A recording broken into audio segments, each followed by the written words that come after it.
Good evening, ladies and gentlemen. This remote public hearing is called to order this Tuesday, July 13th, 2021 at 6:30 p.m. My name is John Morissette, member and presiding officer of the Connecticut Siting Council. Other members of the council are Robert Hannon, designee for Commissioner Katie Deitz of the Department of Energy and Environmental Protection, Plot Wynn, designee for Chairman Marissa Paslick Gillette of the Public Utility Regulatory Authority, Robert Silvestri, Lou Ann Cooley, and Daniel P. Lynch Jr. Member of the staff are Melanie Bachman, Executive Director and Staff Attorney, Robert Mercier, Siting Analyst, and Lisa Fontaine, Physical Administrative Officer. As everyone is aware, there's currently a statewide effort to prevent the spread of the coronavirus. This is why the council is holding this remote public hearing, and we ask for your patience. If you haven't done so already, I ask that everyone please mute their computer audio and telephones now. This is a continuation of a remote public hearing that began at 2 p.m. this afternoon.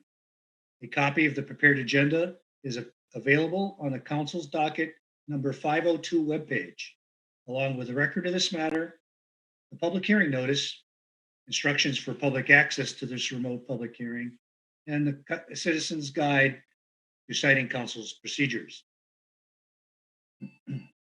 This hearing is held pursuant to provisions of Title 16 of the Connecticut General Statute and of the Uniform Administrative Procedure Act upon an application from Celco Partnership doing business as Verizon Wireless for a certificate of environmental compatibility and public need for the construction, maintenance, and operation of a telecommunications facility located at 118 Newton Road, Woodbridge, Connecticut.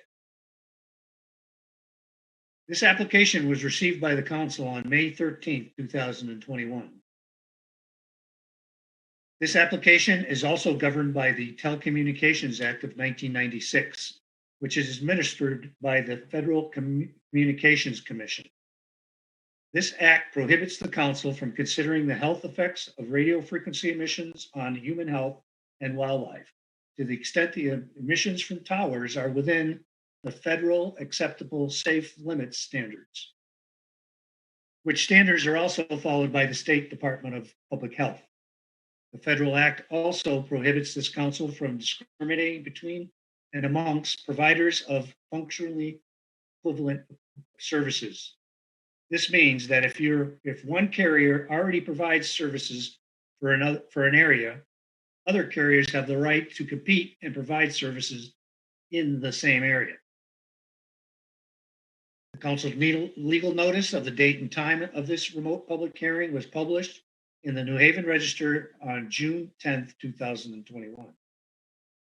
On this council's request, the applicant installed a sign in the vicinity of the proposed site so as to inform the public of the name of the applicant, the type of the facility, the remote public hearing date, and contact information for the council, which includes the website and phone number. This remote public comment session is reserved for the public to make brief statements into the record. These public statements are not subject to questions from the parties or the council, and members of the public making statements may not ask questions of the parties or the council. In fairness to everyone who has signed up to speak, these public statements will be limited to 3 minutes and will become part of the record for the council's consideration. Please be advised that written comments may be submitted by any person within 30 days of this public hearing. As a reminder to all, off-the-record communications with a member of the council or a member of the council staff upon the merits of this application is prohibited by law. I wish to note that parties and interveners, including their representatives, witnesses, and members, are not allowed to participate in the public comment session. I also wish to note for those who are listening and for the benefit of your friends and neighbors who are unable to join us for this remote public comment session, that you or they may send written statements to the council within 30 days of the date hereof by mail or by email. And such written statements will be given the same weight as if spoken at the remote public comment session. Please be advised that any person may be removed from the remote public comment session at the discretion of the council. We ask each person making a public statement in this proceeding to confine his or her statements to the subject matter before the council and to avoid unreasonable repetition so that we may hear all of the concerns you and your neighbors may have. Please be advised that the council cannot answer questions from the public about the proposal. A verbatim transcript of this remote public hearing will be posted on the council's docket number 502 webpage and deposited at the Woodbridge Town Clerk's office for the convenience of the public. Please be advised that the council's project evaluation criteria under the statute does not include consideration of property values. Before I call on members of the public to make statements, I request the applicant to make a very brief presentation to the public describing the proposed facility. Attorney Baldwin. Good evening, everyone. My name is Ken Baldwin. I'm a lawyer with Robinson & Cole, and I represent the applicant in this matter, Selco Partnership doing business as Verizon Wireless. Commenced the Connecticut Siting Council process back in July of last year, almost a year ago, by the submission of municipal consultation information, a technical report filed with the first select woman of the town of Woodbridge. As many of you know, because you were on the meeting, Zoom meeting in October, we held a virtual public information meeting on October 6th, and then ultimately filed our application with the Connecticut Siting Council on May 13th, 2021. Shown on the screen is plan sheet C-1 from our plan set included in the application. It shows the parcel, which is a 6.01 acre parcel with a mailing address of 118 Newton Road. The proposed tower site shown in the square in the rear portion of the property is where the proposed telecommunications facility would be located. The tower would be located within a 50-foot by 50-foot fenced compound, also within a 100-foot by 100-foot leased area. The proposal calls, if we could go to the next slide, please.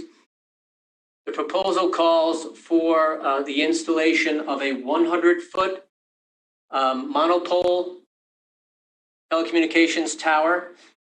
This is 40 feet lower than originally described and proposed in the applicant's technical report submitted to the town last year. Also within the 50-foot by 50-foot compound, Verizon Wireless would install ground-mounted equipment cabinets, a generator to provide backup power to its facility, and a 500-gallon propane tank. If we could go to the next slide, please. Sheet A-1 shows a blow-up of the tower compound, some grading along the south and east side of the compound as required.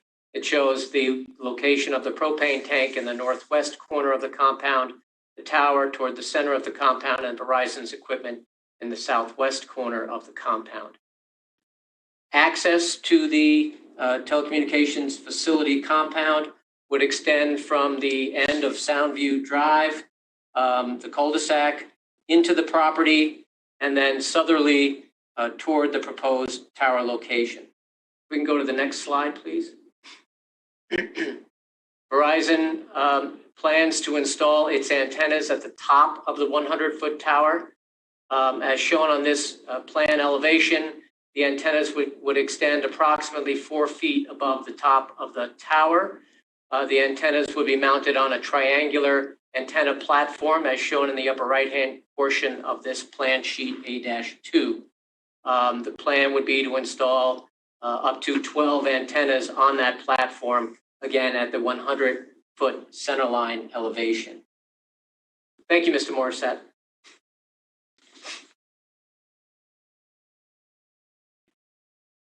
Thank you, Attorney Baldwin.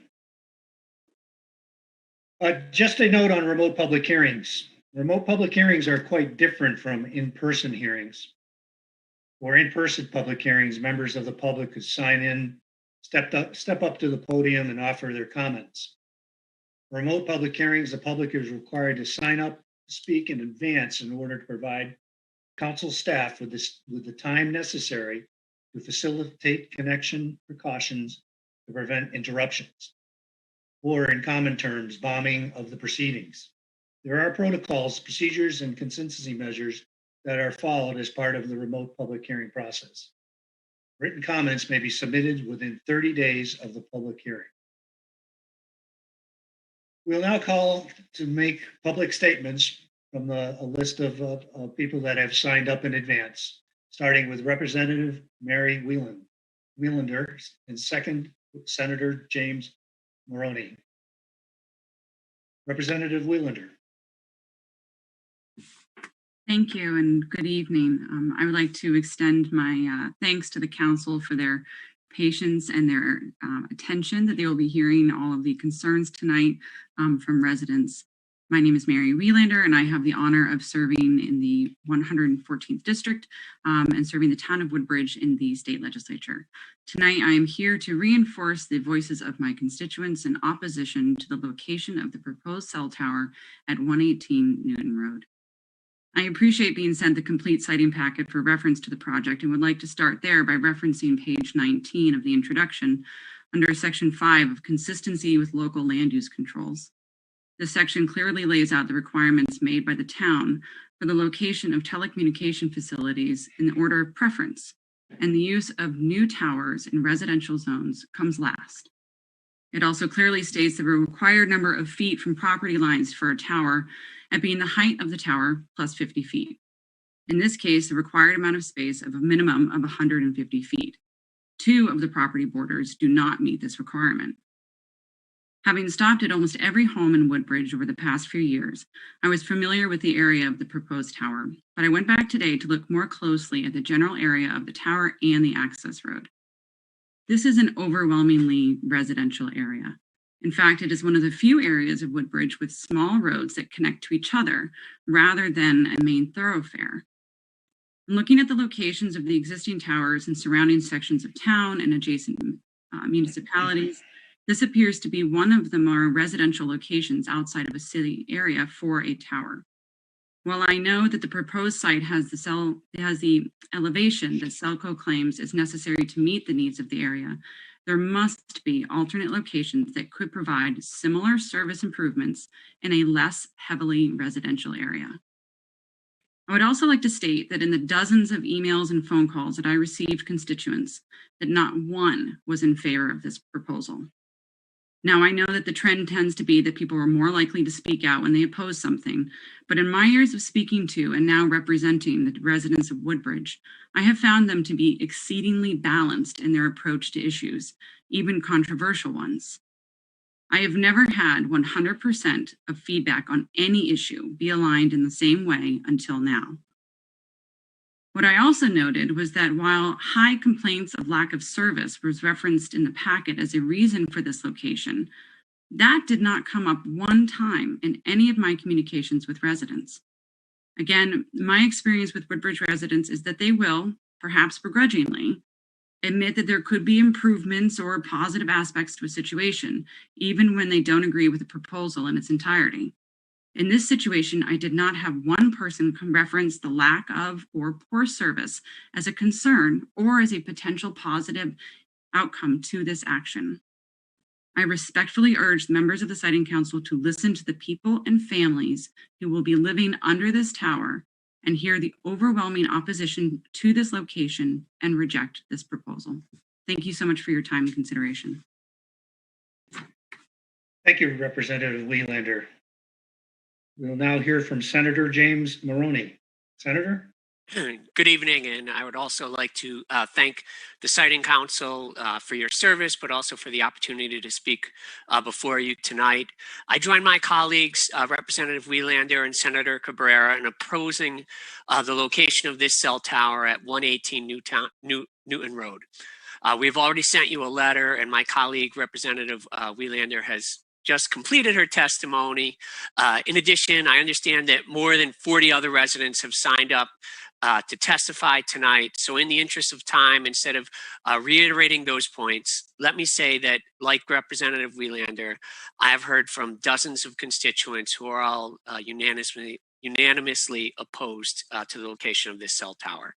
They believe that it doesn't belong in a residential area, and I must say I agree with them. Like Representative Weilander, I went to the location this afternoon. I actually do not represent all of Woodbridge, like Representative Weilander, and this is not technically in the part of Woodbridge that I represent. So I took the opportunity to walk around the area to familiarize myself with the location, and as she mentioned, it is very close to other residential homes, and there are only residential homes in the near vicinity of this location.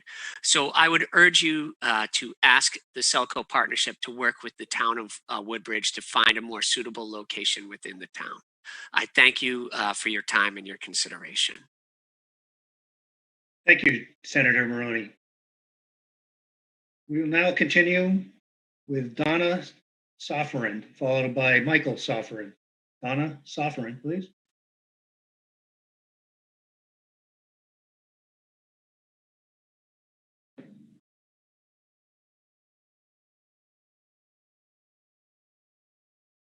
Donna Sofferin. Michael Sofferin.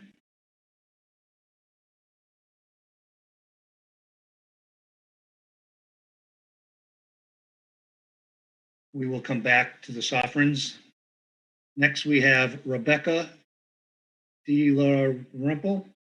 Hi, Rebecca Dalrymple. Thank you, Rebecca. That's okay. Thank you for having me tonight. I am a resident in Woodbridge, and I actually moved to Woodbridge with my husband and my 2 children in September of 2014. And we chose to live in Woodbridge because of the access to some great schools, as well as I apologize, as well as raising our children in a more rural setting. And I'm speaking out tonight in opposition of the cell phone tower being in a residential neighborhood. We have proposed many alternate sites to Verizon, and I know during the hearing this afternoon, they spoke out and shared that they have not actually gone to all of these sites that we've proposed. And many of these alternate sites have included town-owned properties, as well as other commercial properties throughout Woodbridge. And it's our belief that if the cell tower were on town-owned property or a commercial site, that it would have much less impact on our neighborhood.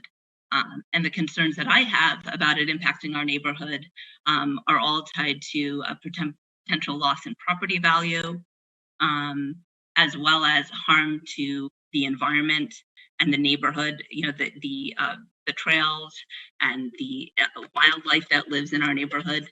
And frankly, where my home is located, I am at the corner of Forest Glen and Soundview Drive.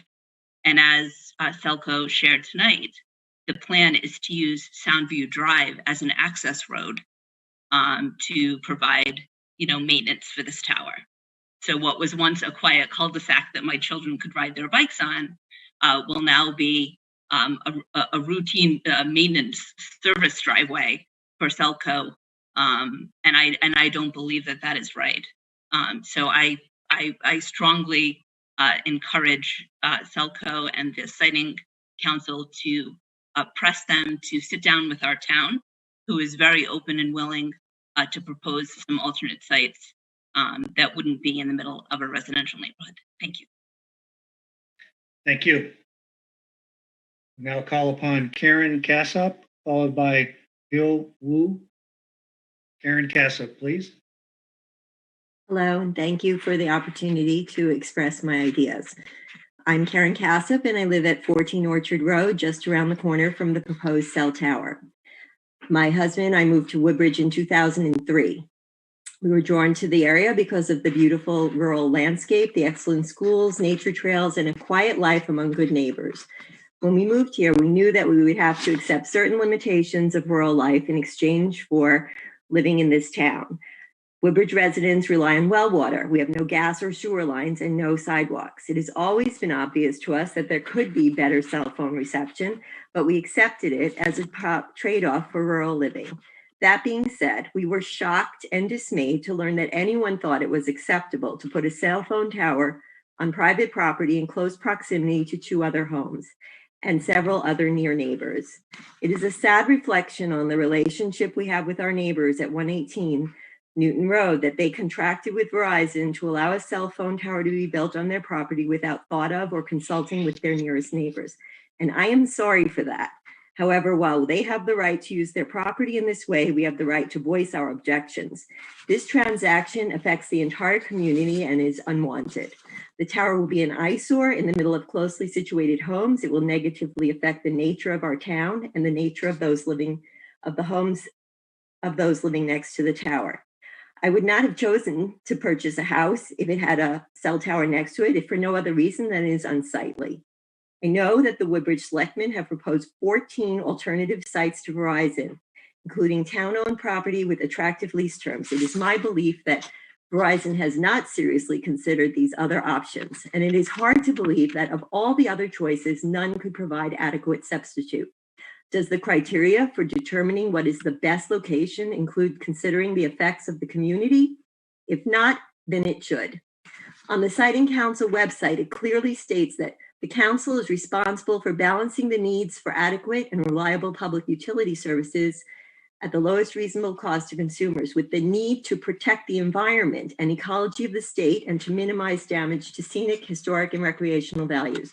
Allowing the construction of a cell tower at 118 Newton Road would damage the scenic, historic, recreational values of our town and be contrary to your own stated goals. A cell tower could be an asset in Woodbridge, but not if it is placed in the middle of a densely populated community. Thoughtful and respectful location of the tower should be a priority. I implore you to deny the application and recommend that Verizon reconsider one of the 14 alternatives. I fully realize that this is not the first time that a community has spoken out in protest of a cell tower on a neighbor's property, and that there is a disappointing history of the Siting Council giving their approval nonetheless. If you find that you do not have legal reason or authority to prohibit construction, then I ask that you consider providing moral consideration to the abutting property owners. I believe that. Thank you, but your time has expired. Thank you for your statements. We will now continue with Ho Wu. Hi, my name is Hao Wu, and we just moved to this house 3 weeks ago. So we fell in love with this house at the first sight earlier this year. The property is beautiful. It's carpeted with lush greens with a good variety of wild animals. And we did not know about this tower when we signed the purchase agreement almost the same day, because we really love this property. And the proposed tower was disclosed to us after we sold our house in New York and had made arrangement for long-distance mover. So it was too late for us to make any changes in our plan.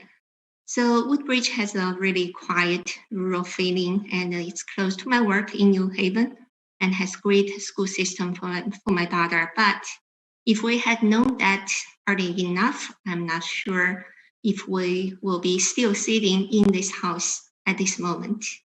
And what I am certain though is when the time comes, the next potential buyer comes to visit this property, they will be able to see the tower right away inside the house, looking into the backyard, because the proposed tower is just next to us. We live on 31 Penny Lane.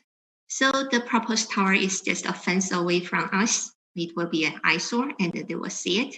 I believe, unlike us, there will be really thorough thinking and the research if they are going to buy it or not, or we take a deep financial or really hard financial hit. So I'm really concerned about the declining value of my property, which we really love.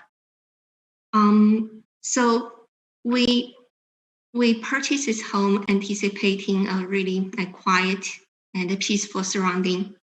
And this tower, right, like one fence away from us in the backyard, will be a significant scenic impact with really bad economic consequence. So I really hope Verizon can consider any other options that's outside any neighborhood. And thank you all for your attention. Thank you for your comments this evening.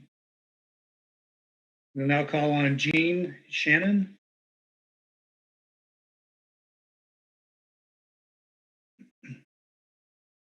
Jean Shannon.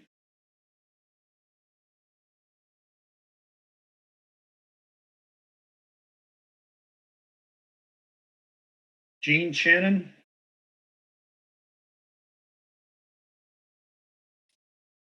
We will now continue with Christine Edwards, followed by Barbara Metzger. Christine Edwards, please. Hello? Yes. Thank you. Hi, my name is Christine. Hello. Thank you for allowing me to speak tonight. I'm Christine Edwards.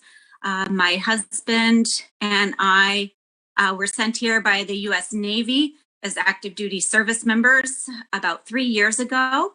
Along with many other military families, we knew Woodbridge had good schools, but we chose this particular area of Woodbridge because of the general feel it had, the proximity to nature and hiking trails that surround this neighborhood. The trade-offs to this decision, of course, as there always are some, came in the form of power outages due to downed trees. This is Woodbridge. And of course, higher taxes, but definitely not something that we would have considered like living in close proximity to a cell tower. We live in a very special place, and the value of our homes in Woodbridge reflect this. A change like a cell tower being erected right in this residential area will no doubt affect the value of homes in this vicinity. But even more dangerously, I think, set a precedent for this happening in other parts of our beautiful town. I feel there are far too many residents in this town that are still unaware that this is happening. I essentially feel like this comes down to a lesson that we all try to teach our kids, and that doing the right thing often means not doing the easy thing. I strongly feel that Verizon has found an easy solution to this problem in a resident who is willing to devalue our neighborhood for personal gain. And I feel like this monetary gain could and should be spent, or should benefit our town and all of the citizens that will benefit from greater network coverage, and also the revenue that this tower generates. And I feel that the residents of this town need much more information than a sign erected at 118 Newton Road to know that this is happening, and that other 14 exactly options have not been thoroughly investigated. So my husband will retire after 32 years of military service in this coming year. And we have decided that we will stay in this wonderful town of Woodbridge. Our decision to stay might include good schools and a beautiful neighborhood, but in the end, it is based on meeting wonderful neighbors like those that are on this call voicing their concerns tonight, that have come together and fight, not in animosity in any way, but with great care for our neighbors and for this beautiful place that we call home. I urge Selco Partnership to take the time to do what is right in finding another solution to this issue. Thank you very much. Thank you for your statements this evening. We'll now call on Barbara Metzger. Hi. Hello. Hi. Thank you for the opportunity to speak tonight.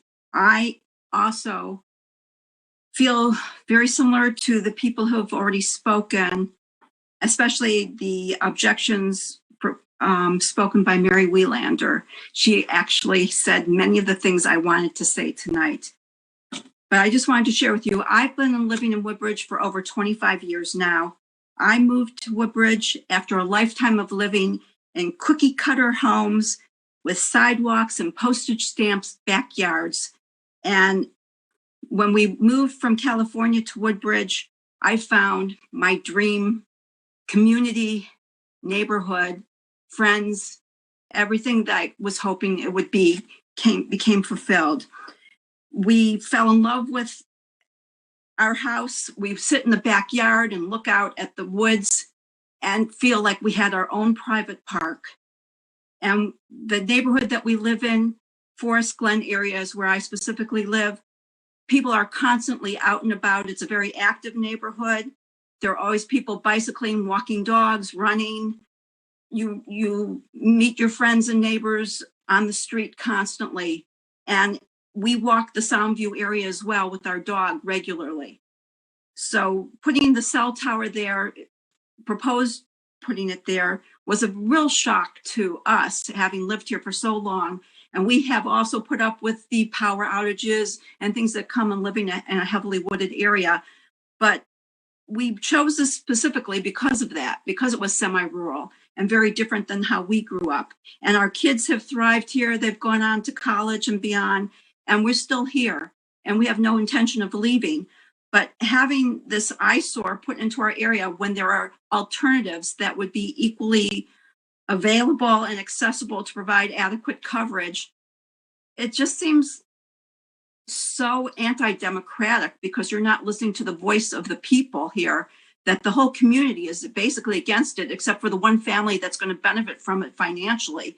And it just seems unjust in some way that they had 5 options listed, Selco had 5 options listed in their proposal, and they go to the very last option without going through all the first 4 options to make sure that they were not viable. It just is contrary to logical thinking. This area has always been beautiful and pristine, and they're going to destroy it with this tower that will not only be an eyesore, but it will affect financially. I would never buy a house near a cell tower. It will affect the people who live there and have no power over it. And it will also, even though there's supposed studies that say it's within acceptable limits of health. Sorry, but your time has expired. Thank you. We'll now call on Jan Gurwitch. Jan Gurwitch. Yes, hi, good evening. Sorry, I'm having camera problems, so I'll just speak. So good evening. Thanks for allowing me an opportunity to present today or to talk today. My name is Jan Gorbach. I originally became a resident of Woodbridge around 30 years ago when my father purchased a property here. I attended Amity High School, lived in the town through my teens and early adulthood. After getting married and living in New Haven, Hampden, and Orange, we decided to return to Woodbridge in 2010. We purchased a house at 54 Forest Glen Drive, where I currently reside with my wife, 2 sons, and of course our dog, Ruskas. So why did we choose to return to Woodbridge? One of the major reasons why I have always been drawn to the town is its unparalleled and undisturbed natural scenery, which makes the life here tranquil and unique. There's certainly other benefits like great school system and proximity to New Haven. However, I would place natural surroundings as the most important factor for our family. So let's discuss the proposal of building the cell tower at 118 Newton Road. Clearly, the structure will change the character of our nature-centric lives. Instead of seeing beautiful trees, I will be forced to stare at 100+ feet cell tower. The quiet early evenings we enjoy spending on the deck relaxing will be ruined by the presence of the industrial-like structure that will always detract from the natural scenery that we became accustomed to. Property values will undoubtedly suffer. There is a legitimate research online, sources available upon request, which points to decreases of up to 20% in property values located near the tower. Decrease is primarily associated with perceived, if not factual health impact, as well as general decrease in desirability and degraded curb appeal. All the data points aside, any reasonable person can intuitively agree that desirability suffers when the cell tower is in close proximity, and desirability impacts value. The only variable is magnitude. I understand the importance of a reliable cell signal and believe it's in the best interest of the town for a variety of reasons. However, the proposed location is unacceptable. Based on feedback from a variety of sources, town has offered alternative locations in commercial zones area, and for unknown reason to me, that has not been considered. It's unconscionable that we as residents are being completely overlooked in the decision-making process and are left with impactful consequences.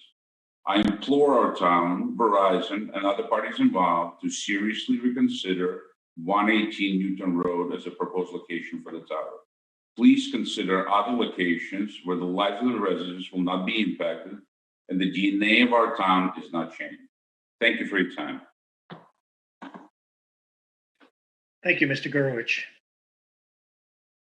We'll now call on Lori Feldman, followed by Elliot again. Lori Feldman, please. My name is Lori Feldman, and I have lived in Woodbridge for over 25 years. And much like other Woodbridge residents, we were drawn to raise our family here due to the beauty of the natural surroundings and, of course, the excellent schools. For me, there are a few things as restorative as natural beauty. And sitting in my kitchen observing the deer in the yard, the hummingbirds, wild turkeys, and even a bear brings me a feeling of peace. This access to our beautiful surroundings in Woodbridge was never so vital as it was this past year and a half during the height of the COVID-19 pandemic. When we could go nowhere, we discovered amazing hikes in the woods of Woodbridge. When we could be with no one else, we could wave hi to our friends and neighbors as everyone seemed to take to the roads for daily walks. I speak to you this evening to say that I am not against cell phone towers in Woodbridge. I'm against seeing a cell phone tower in a residential area where it will adversely affect the ambiance of that residential neighborhood. If we must have a cell phone tower in Woodbridge, please make sure it is in a commercial or industrial area or town-owned property. Thank you. Thank you. Now call on Elliot Reagan. Hi. My name is Elliot Reagan. Carol and I moved to Woodbridge 30 years ago. We have enjoyed living in this small town with great neighbors and schools and its proximity to one of the country's most sophisticated metro areas. We are proud of and have participated in our civic culture all these years. There is I'm sorry, Mr. Reagan, you put yourself on mute. For some reason, you're on mute. Can you hear me? Yes, I can hear you now. Okay. You dropped off. You may want to go back and repeat yourself a little bit. We are proud of and have participated in our civic culture all of these years. There is great mutual respect for all sides of every issue and a long tradition of town meetings and frequent votes through which we have made ourselves heard. I am grateful for this opportunity to comment on the current plan to place a cell tower on Newton Road. I'm appalled that the Siting Council would entertain placement of an eyesore of this magnitude in a private residential neighborhood without considering the substantial damage to surrounding properties. The tower will benefit only a single isolated resident upon whose land it will be placed, but will damage the visual environment and the property values of many. And this without our consent, by a process over which we have no control and by people who are not our elected representatives. Furthermore, the insult is compounded by the fact of a viable alternative site in the town center where the tower is welcome. In conclusion, I respectfully urge the Siting Committee to decline the current proposal. Thank you. Thank you. We'll now continue with Bruce Fraser, followed by Penelope Sampoli. Bruce Fraser, please. My name is Bruce Fraser. I've lived in Woodbridge for almost 16 years. My wife and I chose Woodbridge primarily for the schools for our children, but shortly after moving, we fell in love with the beautiful, quiet, treed town. I'll make my remarks short. I'm probably going to repeat what other people have said. I have two objections to the proposed cell tower being built in our neighborhood or any other residential neighborhood. First is the aesthetics of placing a huge, unattractive piece of commercial equipment in a quiet, beautiful residential neighborhood. The homeowners here strive to keep the neighborhood aesthetically pleasing and do a great job of doing that. Placing a cell tower in a residential neighborhood is an abomination to the atmosphere of a residential area. My second objection is the economics of this proposal. You will hear from a real estate professional about the adverse financial effects of placing a cell tower in a residential neighborhood on the values of the homes nearby and eventually on the town itself. It is also patently unfair to allow one homeowner to reap an ongoing financial benefit from a commercial enterprise at the expense of the other homeowners and the town. It would make much more sense to place the cell tower on town property where the economic benefit would accrue to all the town citizens. Thank you. Thank you. Now I'll call upon Penelope Sampoli, followed by Norman Bender. Penelope Sampoli, please. Yes, good evening. Can you hear me? Yes, I can. Good evening. All right. My name is Penny Sampoli, and I live at 108 Newton Road in Woodbridge. As the owner of a property adjacent to 118 Newton Road, I strongly oppose the construction of a commercial cell tower on my neighbor's property. My husband, 3 young children, and I moved to Woodbridge in 1995. With a growing family, we needed a larger house, and we're also looking for a school system that could meet the special needs of our oldest child born with developmental disabilities. Growing up in Woodbridge proved to be a wonderful experience for all 3 of my children. All 3 received an excellent public school education, just as we had hoped. But more than that, my children were lucky enough to live amidst beautiful natural surroundings with abundant wildlife, fascinating variety of plant life. It was truly a magical experience for them as children. Sadly, my husband passed away in 2001 after a long struggle with lymphoma. After my husband's death, I made a concerted effort to remain in our home in Woodbridge. I fully expected that my home would retain its value over the long term. I'm counting on my home's residual value to provide support in my old age and to provide a modest sum in trust for my oldest child, who still lives with me as my dependent and whom you may hear in the background. I'm sorry about that. I am devastated when I think about the negative impact that the commercial installation of a cell tower next door to me would likely have on the resale value of my home. The proposed cell tower would be clearly visible above the tree line from nearly every vantage point in my yard. It would be a blight and an eyesore. I fear that it would degrade the environment and lower the resale values of the surrounding homes as well. At the same time, I can discern no real benefit to be gained from such close proximity to a new cell tower. As a longtime Verizon customer, I cannot recall a single dropped call in over a decade. While I share the goal of an expanded and equitably distributed telecommunications services, I believe that an approach which prioritizes the demands of the telecommunications industry over a local community's desire to protect its scenic beauty, environment, and local property values is not in the broader public interest. It is especially troubling that one homeowner can make a decision that impacts the whole neighborhood so significantly. To state the obvious, telecommunication services are a public good and should be regulated accordingly. I understand that the Siting Council must strike a difficult balance in its work, but I firmly believe that you should deny Verizon's application as currently proposed and direct the company to work closely with Woodbridge town officials to find a more suitable site that does not negatively affect. Thank you for your comments. We'll now call on Norman Bender, please. Norman Bender.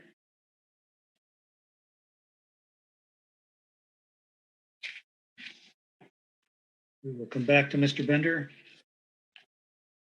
We'll move on to Phil Libov. Phil Libov.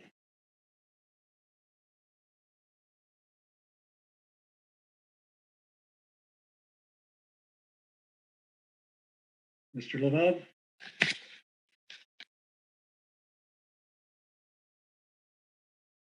We were on mute when you had us on mute. Here, I just hit unmute. Can you hear me? Yes, Mr. Bender, thank you. Okay. Sorry, we hit the mute thing. A lot of people do. Thank you. All right, please continue. Thank you for the privilege of being heard. Cell towers have a place, everyone knows that. But just where is the question? It could be in a very isolated area. It could use a tower that's already on town property. But to unduly change the landscape and to benefit one household at the expense of so many, many others is wrong on so many, many levels. We need to realize that for many people, a home is their greatest equity stake in life. And to downgrade the value of that is something the town should not allow, and I would think in good conscience, Verizon should not want. This is not just a Newton Road, Woodbridge problem. And it's not just a problem for other parts of Woodbridge or Bethany or Orange or Hamden or North Haven or East Haven or Westville, New Haven. If they get away with this here, make no mistake, they'll be coming for you. They'll do the same thing in other neighborhoods. You get one guy who's just interested in number one, and it will affect the value of everyone around. We are definitely, I'm told, underdogs in this fight. So I'd like to close by quoting the quintessential political underdog from many years ago, a man named Harry Truman, who, when he went into the various neighborhoods who were going to be devastated by his opponent winning, and I'd like to say this from Woodbridge, from the new road area of Woodbridge to every other parts of Woodbridge, to all the other towns, listen carefully, call your representatives, because if we lose, you lose. Thank you. Thank you, Mr. Bender. I'll recall Phil Libov. Hi there. Can you hear me? Yes, I can. Thank you. Okay. Hi, Phil Libov. I've lived in Woodbridge now for over 35 years with my wife. We've all mused about stories about people who have decided to buy a house next to an airport and then complained about the noise of air traffic. The cell tower situation is exactly the opposite of that. There's a great number of reasons to move to Woodbridge, but none of them are to be close to a giant, unsightly steel structure like a cell tower. I was born in New Haven. I lived in various towns in Connecticut, and each move that I made was in pursuit of a more comfortable lifestyle as my income improved. While in New Haven, I envied those who were lucky enough to live in the little pastoral bucolic community up the hill in Woodbridge. This is a town that was built from a tried and true New England formula whereby the center of the town is occupied by a meeting house, a church, a school, and a green. Residences and farms grew from the center of the town outward, allowing for a centralized compartmentalization for benefit of all. As time went on, fire departments and police stations and public work departments were also placed in the town center. Residential areas were kept free of these sorts of structures, so people could maintain their properties for residential use. And maintain they did. Drive down any road in Woodbridge, and what you'll find is a beautifully kept house set on manicured lawn with meticulous landscaping. No houses are badly in need of paint. There are no junk vehicles or construction equipment decaying on front lawns. This is what draws people to want to live in Woodbridge. Sure, the taxes are not low. We don't have a central water or sewer system, and we have to pay for trash removal. What we do have is a great school system, a welcoming community, and to my point, an immense sense of pride of ownership. No one who has spent time toiling in their gardens or mowing their lawns wants to look up and see a cell phone tower rising on the horizon on their neighbor's property, when we could be served just as well by placing it in the center of town, where such structures have historically been intended to be placed. Are cell towers intrinsically unsightly? Well, yeah. The city of Los Angeles requires that wireless telecommunications have the least possible impact on the environment. It mandates that towers be designed with stealth techniques, which may include camouflaging them to look like trees. For these reasons, I would like to stand with my Woodbridge neighbors and friends in opposition of the proposed construction of the cell tower. Thank you. Thank you. We'll now call upon Mitchell Schmuck. Mitchell Schmuck. Thank you. Thank you. My name is Mitchell Smook. My wife and I live at 23 Penny Lane in Woodbridge. We moved to Connecticut from California in 1984. I'm currently a professor at Yale University in the Department of Mechanical Engineering. I've served as the chair of the department for 13 years, and more recently, I was the dean of the School of Engineering and Applied Science. I fully support the comments of my neighbors that have been made regarding the impact of the proposed cell tower on property values in the vicinity of the tower. In addition, I agree with the comments made regarding the corresponding collateral damage that would occur to the town's property tax revenue and its mill rate. I'm particularly disturbed by the lack of details in Doc 502 site selection summary. Specifically, of the 25 potential sites, approximately 12 are rejected due to distance. They apparently did not satisfy Selco's Woodbridge N2 service objectives, which I found were not clearly stated. 7 of the sites were rejected due to elevation issues, and several others failed for a variety of reasons, including conservation and wetland restrictions. As I am sure you are aware, there is a tower in the center of Woodbridge that is 130 feet in height. While it is not a cell phone tower, it is used for communication by the police and the fire departments throughout the town. After speaking to the Woodbridge police, they tell me that communication throughout Woodbridge is not restricted due to this tower's location. On top of it, the top of the tower is approximately 460 feet above sea level. In addition, on July 8th, I spoke with a representative of the company in Branford that built the Woodbridge Tower. The representative did not believe that the height of the current tower could be increased so as to support cell phone transmitting equipment due to the weight issues of the transmitters and antennae, but he felt that a new tower built in the vicinity of the current one, for example, behind the fire department, could easily be made to accommodate increased service in the Route 114, Route 63, 67, and Newton Road areas. In addition, if the town were willing to work with Verizon on leasing and tax issues, it could be economically beneficial to all parties involved. Another issue I find disturbing is the fact that when one looks at the actual cell phone site coverage maps, there are very few holes in Woodbridge cell phone service. It seems hard to justify a standalone tower in a residential neighborhood unless there are other factors at play unknown to us that will impact our future coverage. I ask the question, is Verizon planning on doing something that will cause our future cell phone coverage to deteriorate? If so, why hasn't this been vetted in an open forum? A tower placed within the center of the town could enhance cell phone coverage on the routes in question, where there are small holes in service.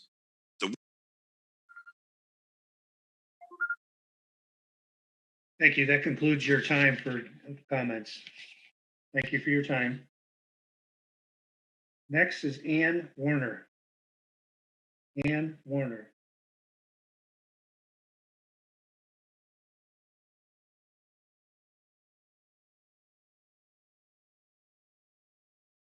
Ann Warner.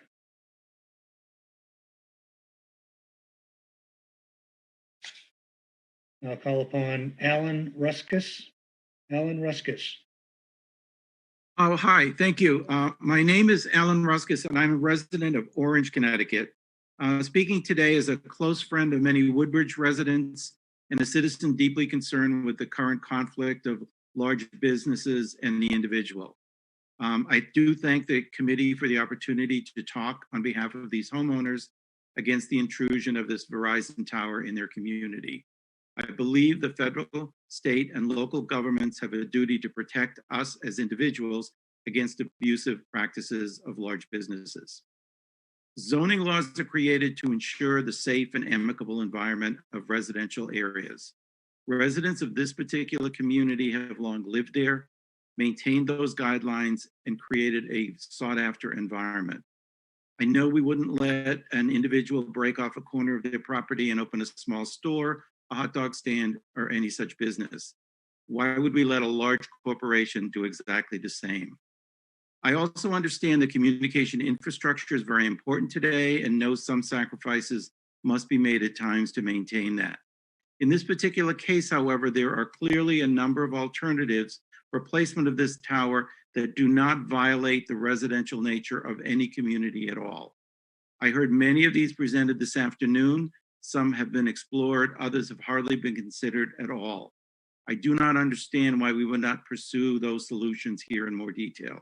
I came away from this afternoon's hearing with many, many unanswered questions. I thank you again for this opportunity, and I sincerely hope that the committee will see the value of siding with these residents in protecting their community over the interests of a large corporation trying to disrupt it and deny this particular site. Thank you again. Thank you, Mr. Ruskas. We'll now call upon Susan Cassidy, followed by Sarab Mayat. Susan Cassidy, please. Hi, I'm Susan Cassidy. I've lived in Woodbridge for 16 years. I'm on Baldwin Road, though, and I won't be able to see the tower from my property. But my concern is for my neighbor's financial well-being. I've been a realtor for nearly 20 years. I have managed real estate offices in Oxford, Milford, and Greenwich, and I was a regional vice president for my brokerage responsible for 19 offices between here and the New York line. And while no one in real estate can ever say, I've seen it all, I can come closer than most. It has always been true that property values are impacted by your neighbor. Try selling your home if your neighbor has a half a dozen rusted vehicles in the front yard, or see what happens to your value if your beautiful view is now obstructed by your neighbor's new addition. It's fact. One neighbor's treatment of their property impacts the property owners around them, and there doesn't have to be a known health issue or economic impact study for that to be true. And in this instance, how are we defining neighbor? Is it immediately next door, down the street, within sight of the tower? We all know that there are some absolute truths in real estate. Location, location, location, and price fixes anything. Location is the first rule of real estate. You can increase the size of a house or improve the condition, but you cannot pick it up and move it. And in this, there's only one thing that fixes a location problem, and that brings us to price fixes anything. At the right price, there's a buyer for any house. Like, is the house sitting next to the highway? Price it accordingly. Is there the driveway goes up the side of a mountain? Price it accordingly. And is there a cell tower that looms over the backyard? Price it accordingly. And a third rule of real estate is that buyers do not like uncertainty. Why risk buying the house with a cell tower nearby when there's probably another one across town or in a neighboring town that doesn't have one?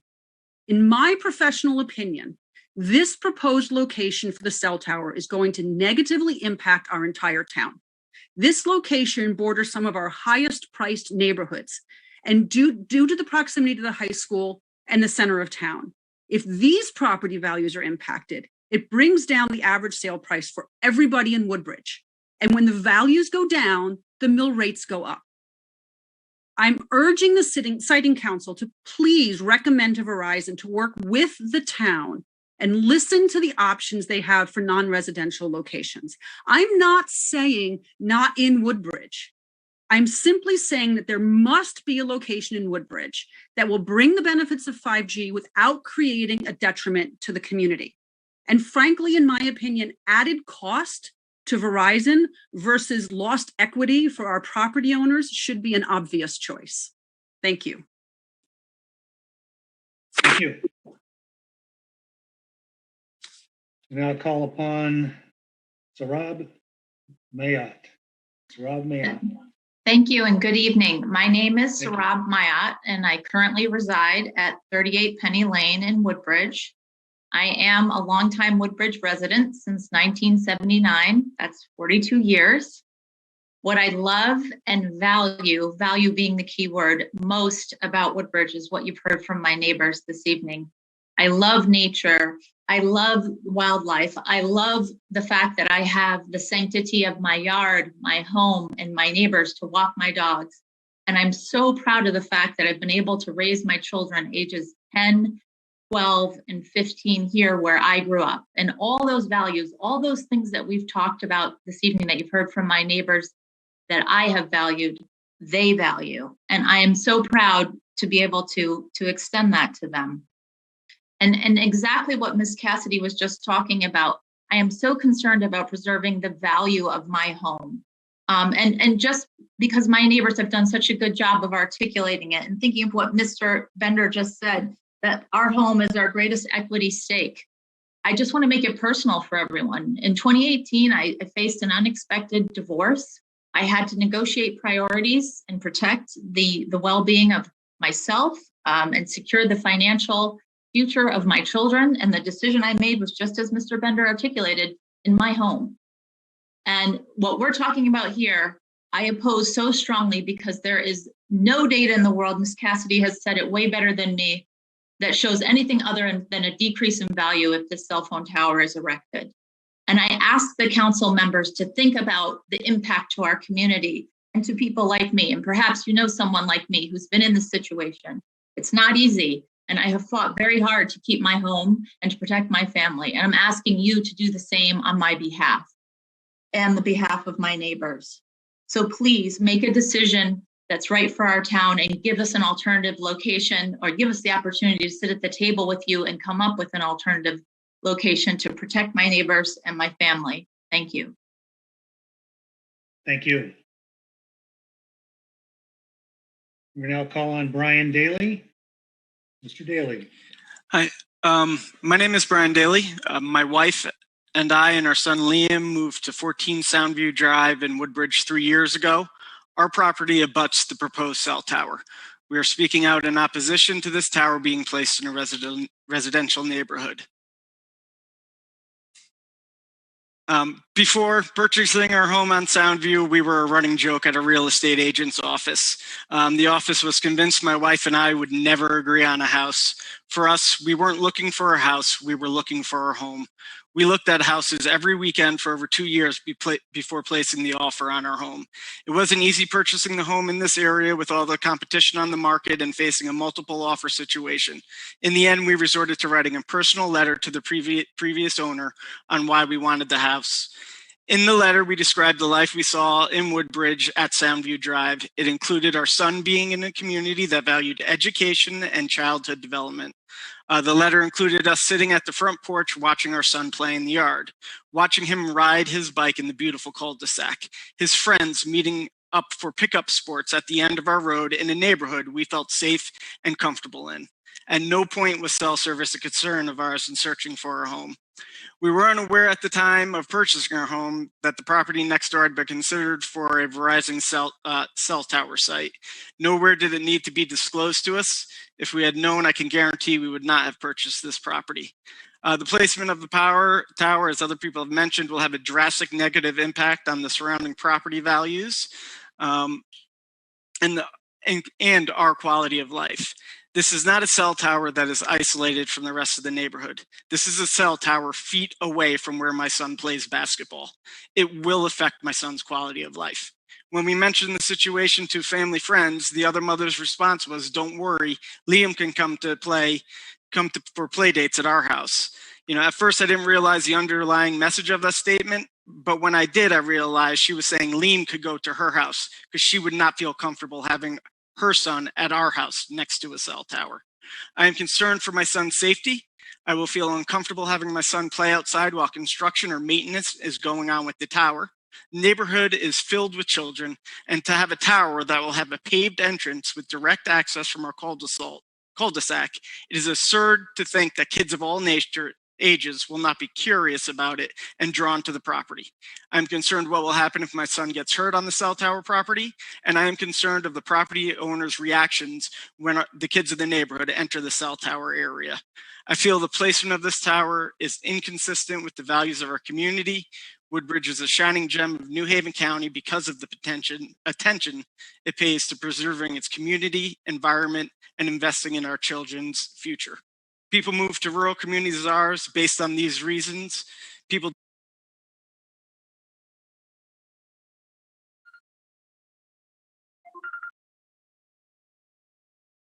Thank you for your comments, Mr. Daly.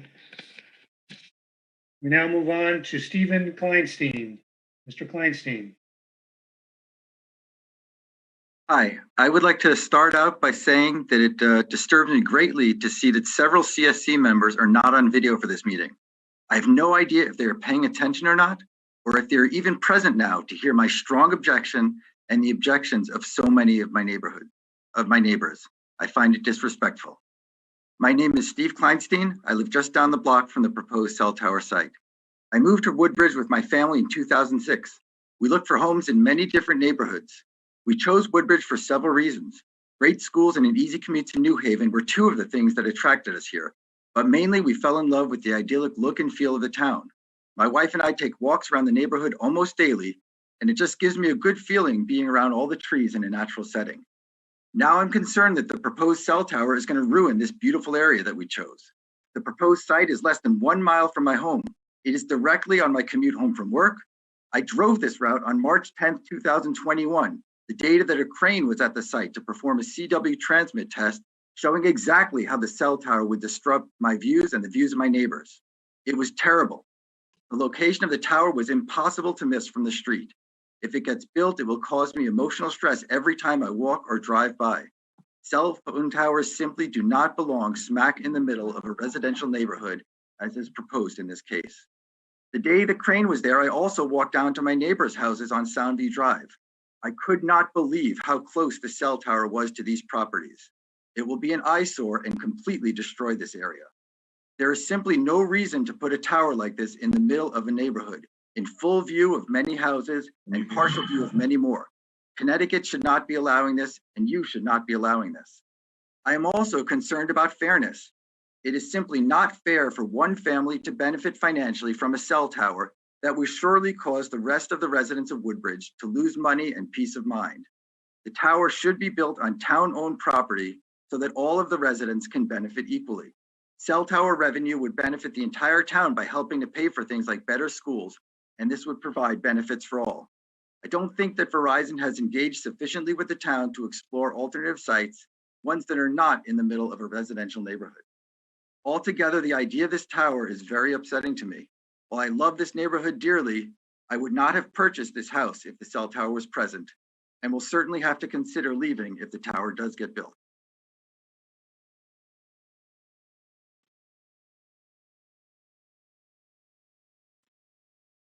Thank you, Mr. Kleinstein. We'll now move on to Nancy Schuyler, please. Nancy Hi. Schuyler. Can you hear me? Yes, Sklar. we can hear you. Hi. Thank you. Hi, my name is Nancy Sklar. Thank you for allowing me to speak today. I live at 41 Penny Lane. I've lived in Woodbridge since 1994, which is 27 years ago. We first came to this area in the 80s for my husband's residency at Yale New Haven Hospital. And after some time away in Boston for training, we decided to return to the greater New Haven area.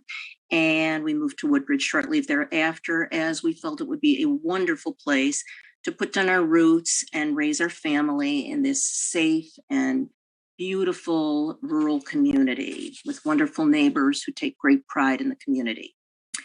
In terms of the proposed cell tower to be built in this heavily residential area, there are some deeply disturbing sites and study and data that translates into serious health risks for people living in this area, many of whom house young children, in addition to destroying the ambience of the area.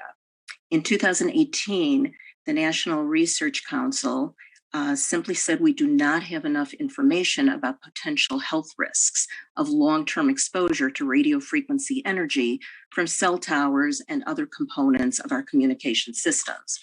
A German study reinforced this. An Australian study found that children living near broadcast towers, which emit similar radiation to cell towers, develop leukemia at 3 times the rate of children living 7 miles away. Scientists have cited other health problems from cell phone tower radiations in residential areas, such as headaches, memory loss, and cardiovascular stress. I think that judging from what everybody is saying today and conversations we've had in our community, most of us in this heavily residential area would be willing to sacrifice 100% perfect cell phone service rather than a tower located in a way and in an area that could impact the health of our residents and the beauty of our community, not to mention the property value. So in summary, I strongly reject and I strongly oppose the cell tower proposition for 118 Newton Road location and hope that other locations around Woodbridge, which would be more appropriate, will be strongly considered instead. Thank you for your comments. Next is Mary Lou Narowski. Mary Lou Narowski.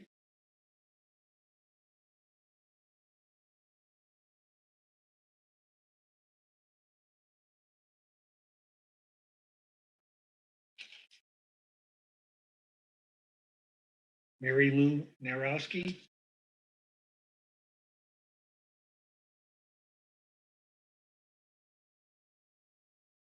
Okay, moving on to Joanne Carellis. Joanne Carellis. Hi. Good evening. Hi. Hi, my name is Joanne Corrales, and my husband Bill and I live at 40 Orchard Road. Recently, in 2017, we moved from Long Island to be closer to my daughter and her family who live in Bethany. We spent over a year looking for a home, researching towns. We decided on Woodbridge because of its peaceful, quiet neighborhood. My favorite thing is taking long walks with my grandchildren and enjoying nature. If the cell tower had been in existence at 118 Newton, we would have never purchased this home. I am greatly concerned it will destroy the aesthetic characteristics and beauty of this neighborhood. The location of our home was also a very important decision as we relocated our company. Close to New Haven and Milford, it made a perfect choice. Living in Woodbridge allowed us to have the best of both worlds in keeping with the rural lifestyle we wanted. I would like to make it very clear, we are not against cell towers. They have relevance and are essential, but belong in commercial or industrial areas. In January of 2020, we purchased an office building and warehouse. Within close distance to both of those buildings is a cell tower, clearly visible from our office windows.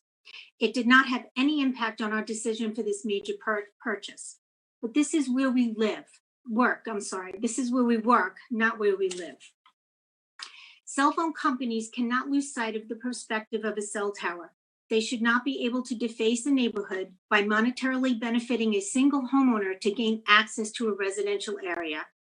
I would like to point out that the owners of 118 Newton clearly will not be disturbed in any way. The people living on Soundview will have the hardest impact, their lives disrupted, their street used for construction, and then long-term maintenance access. Advanced technology was created to enhance people's lives, not destroy them. I ask the sitting council to hear the voices of concern for this community and work with us to move the cell tower to a more appropriate location. Thank you. Thank you. Next on the list is Hong Bing Hong. Hi, thank you for the opportunity to speak. My name is Hong Bing Huan. My family and I moved to our new home, 31 Penny Lane, just 3 weeks ago. So the house is one of the properties that abut the proposed cell tower site. Learning that a 100-foot cell tower is proposed to be built so close to my house gives me a taste of buyer's remorse. We chose this town and neighborhood because it offers a rural feel, small town charm, and good schools. We considered a similar house in a neighboring town before we signed the contract for the house. I have to say, one of the determining factors for us to choose 31 Penny Lane is because it has a serene backyard and a beautiful tree house. And my daughter loved the tree house. It is at the northeast corner of the backyard. If the cell tower is built as proposed, it would feel like the tree house stands next to a 100-foot monopole and a fenced base station. And this certainly is not what we envisioned when we bought the house. I'm concerned that a cell tower in this proposed site will adversely affect the character of the neighborhood, ruin the rural feel of the community. In addition to being a visual blight, the proposed cell tower is also a potential fire and fall hazard.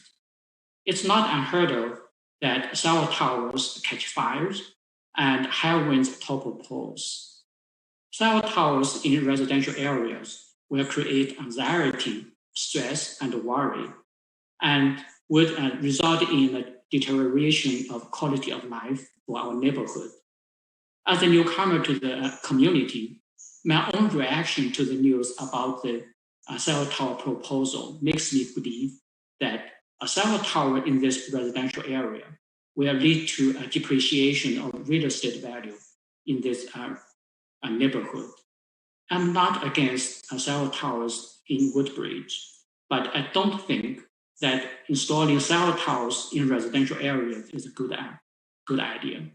I encourage Verizon to find another available and less intrusive location. Thank you for your attention. Thank you for your comments this evening. We'll now call upon Maria Kane.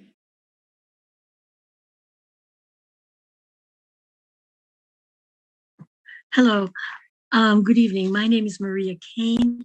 I've been a resident of Woodbridge since 1979, and I live on 1891 Litchfield Turnpike. I learned from a neighbor of mine that about 20 years ago, there were goats grazing at 118 Newton Road. Therefore, not too long ago, this land was still a working farm.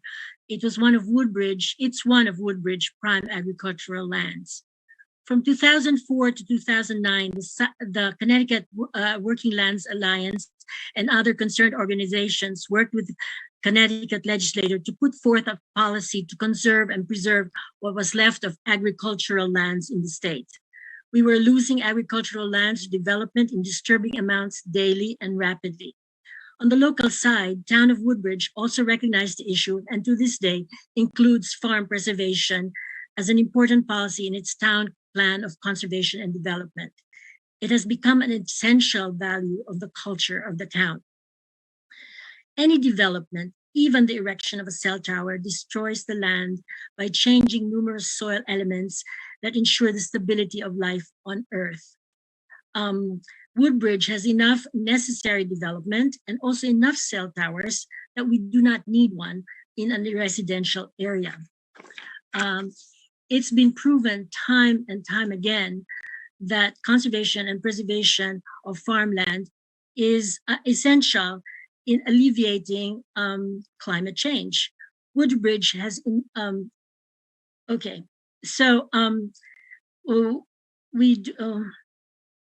we do not need another cell tower, especially not in this neighborhood. The erection of a cell tower leaves metal and chemical residues and cement that are bad for the soil.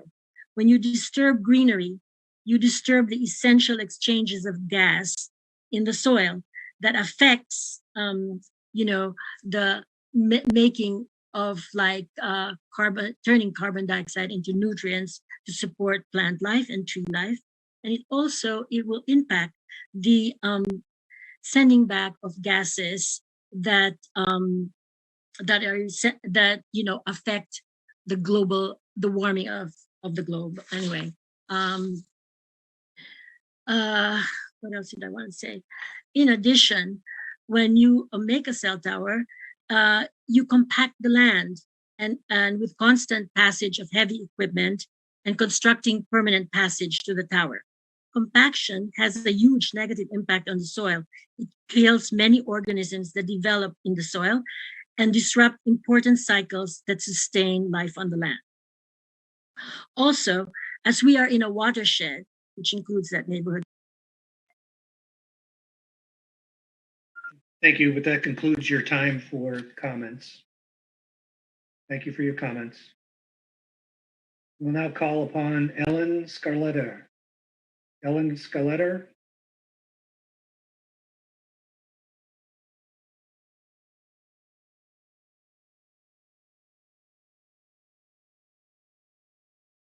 Ellen Scarletta.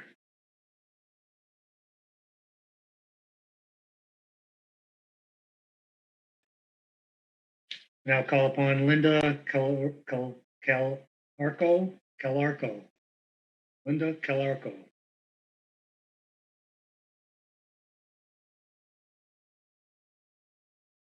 Linda Calarco.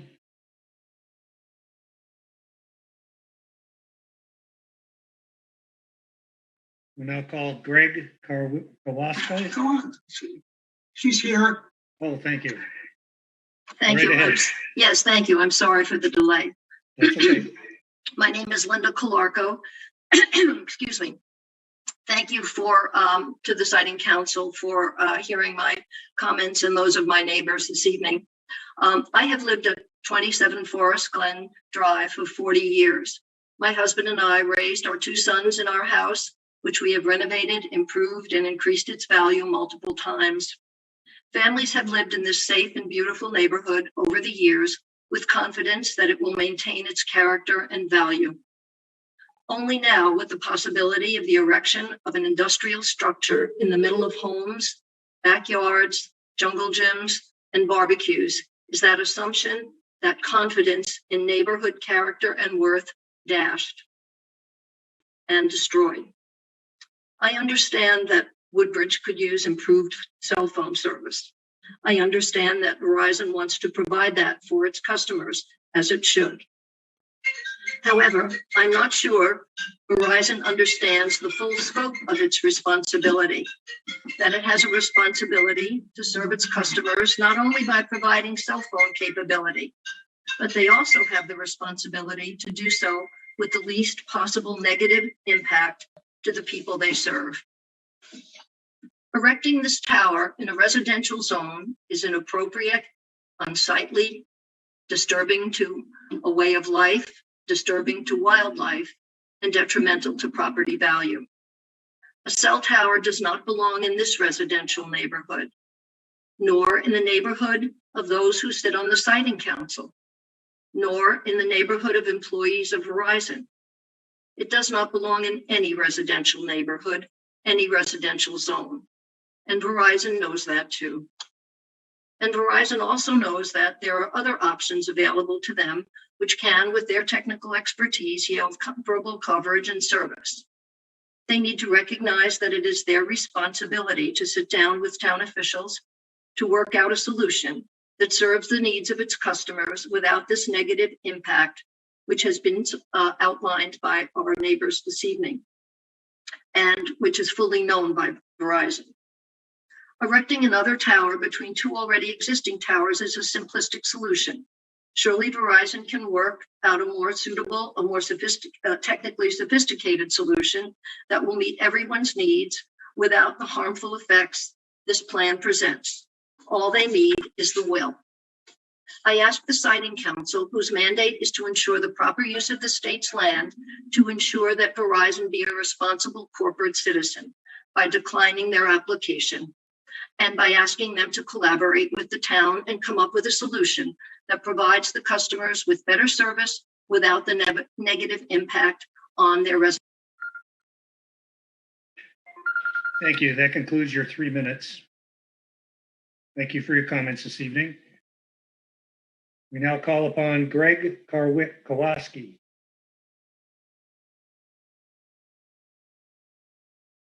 Greg Karwowski. Yes, good evening. Thank you for allowing me to speak today. So we live on Soundview Drive. We are about maybe 200-300 feet away from the proposed cell tower location. We are asking you to consider, to ask Verizon to consider a different location for the cell tower. The cell tower is not needed here. We are directly impacted by this proposal, as many older dozens of citizens that you heard from this evening. We have moved into this house 6 years ago. We came here to raise our family, to take advantage of the beautiful landscape, the school system. This proposal would turn our life upside down, and especially that there is really no, there are alternatives available, which we believe were not considered fairly. They were not given a fair shake, and the town is willing to work with Verizon, and we're asking you to turn Verizon to work with the town to find a better location that will not impact negatively our neighborhood. Thank you. Thank you. Kyokyo Kurowski, would you like to say something too? Thank you. Thank you for the time tonight. Please allow me to introduce myself first. My name is Kyoko Karbowski. I'm Greg's wife. We live in 10 Soundview Drive. We moved this house in January 2015. We have lived here about 5-6 years. We bought this house, as he mentioned, because of everyone says this is the really good place for us to live with for the family life. And we were so thankful to have this house. It's so beautiful. It's very hard for us to have this house because we just get married. We just bought a house right after we married, and we don't have a kids, but we just wanted to start. It's the best place for us to stay for long term. But last summer, we found out that Verizon is trying to erect a tower at the end of our cul-de-sac. We were shocked, of course, that the cell tower is truly located as if it's in our backyard.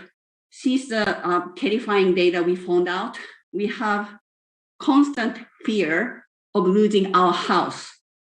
Our property, it lies around 250 feet from the 118 Newton Road.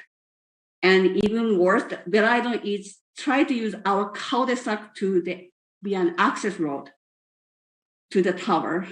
This instantly changed the character of our residential house, and we carefully choose to buy our house to stay away from any industrial facility, any busy business areas, and never wanted to be next to a major road. Just be a quiet residence like this. But since we found out this proposal, the Verizon has no consideration of our voices. This is the only time for us to be able to speak up. So I'm not really, and then we lived so close to the tower, but our house is second from the cell tower. So Verizon does not need to consider our. Thank you. That concludes your 3 minutes. Thank you very much for your comments. Next is Dr. Michael Berman. Hey, good evening. My name is Michael Berman, and Nancy and I have lived in Woodbridge on Prospect Court since August of 1977. That's 44 years. At the same time we moved to Woodbridge, I opened up my medical practice in Branford. But we chose to move to Woodbridge for its excellent schools, its rural feel, yet its proximity to the educational, cultural, and healthcare resources of New Haven. We feel a true pride and privilege to live in this beautiful town, and have always been grateful to our many dedicated town members and leaders who have consistently and faithfully committed their collective time and efforts to preserve the natural beauty, wildlife, undeveloped land, historic sites, and pastoral persona that makes each and every neighborhood of Woodbridge a most, if not the most, desirable place to live and raise a family in New Haven County. Woodbridge was first named Amity. The word amity has been used in the English language to describe friendship or friendliness well over 500 years. I respectfully ask that we treat one another in friendship, honoring the historically named birthright of our town, and summon the Verizon team to transcend the external, commercial, and economic pressures to place a cell tower in the center of a residential neighborhood and select another more appropriate site.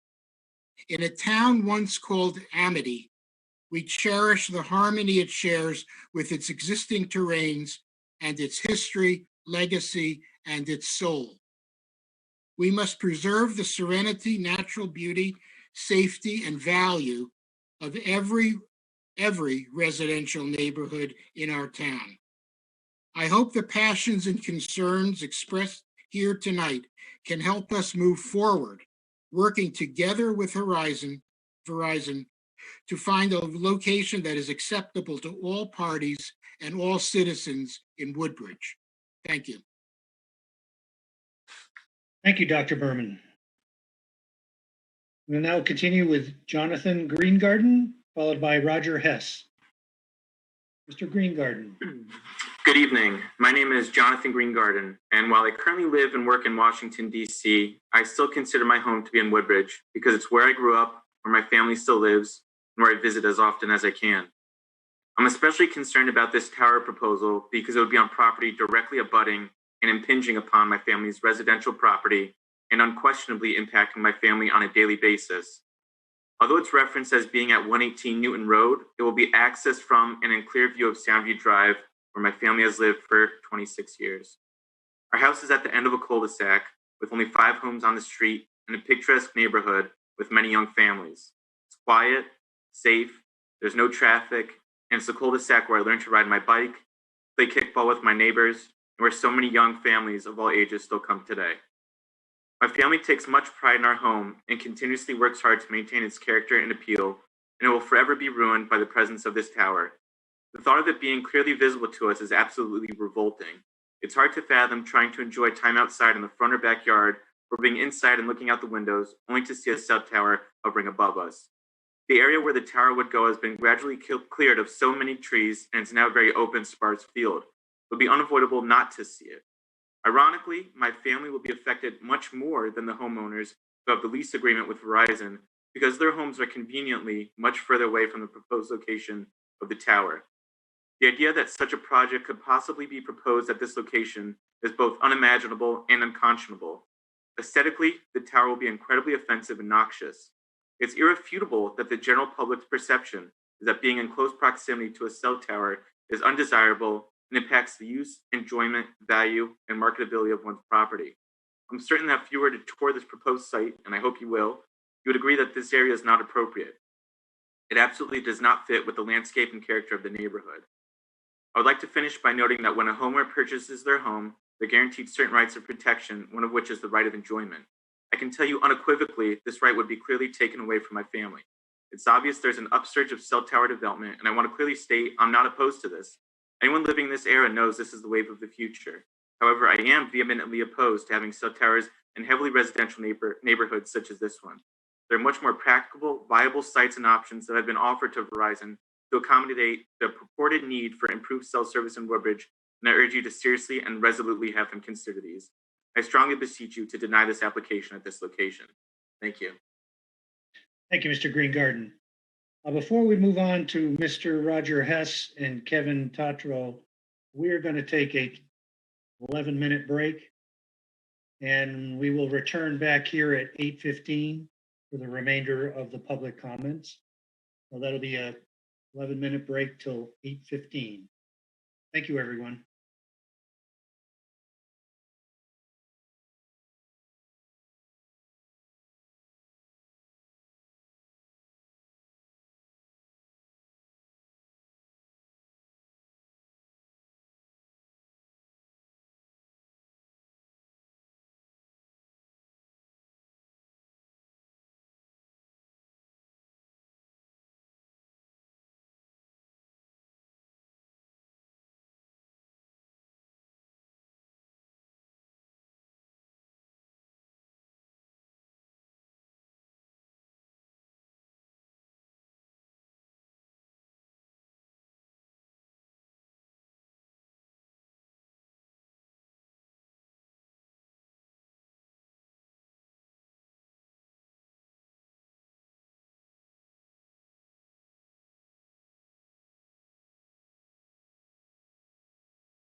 because they will undoubtedly cost them a little more money.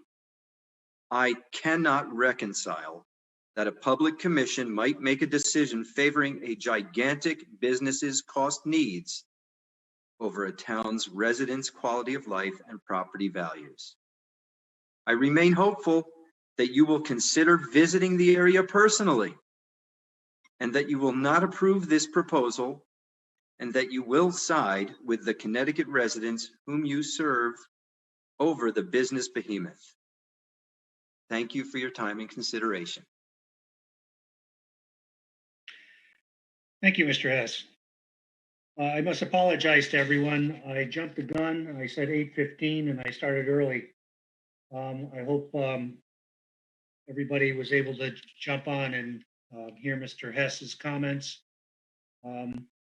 Again, I apologize for the early start. We will continue with Kevin Tatro. Kevin Tatro, please. Yes, thank you. My name's Kevin Tatro. I live at 30 Orchard Road in Woodbridge. Pretty much every day we walk our dog down Soundview Drive. I'm talking to you from outside my backyard so you can see what it looks like in our neighborhood. We spend hundreds of hours out here and have spent thousands of hours manicuring our property and planting the flowers that exist here. That's why we moved to Woodbridge. We moved to an area that was zoned residential. Now there's going to be a business use. We're turning a piece of this property in our neighborhood into a commercially zoned space. I'm not sure why last year the town of Woodbridge decided to change our zoning laws, but it allowed for the setting council to determine what happens in our town. I was walking down Soundview Drive with my wife and a dog when one of the neighbors there told us about what was going on. They hadn't been notified by the town. Nobody had been notified about what was going on, despite the fact that the town had known about it for months. I've been involved in the development of real estate around the country for years and seen the kind of things that are going on. It really disturbs me that I listen to all our residents here saying, we don't want it in this spot. There are better spots. There are spots that benefit the town of Woodbridge. There are spots that I'm sure if the town of Woodbridge had a conversation with Verizon, it would be less expensive for them to operate it there than this spot. But what's been chosen is to benefit one individual who's making an abundance of money. In many cases, these properties become worth over $1 million in the lease payments that come through to them.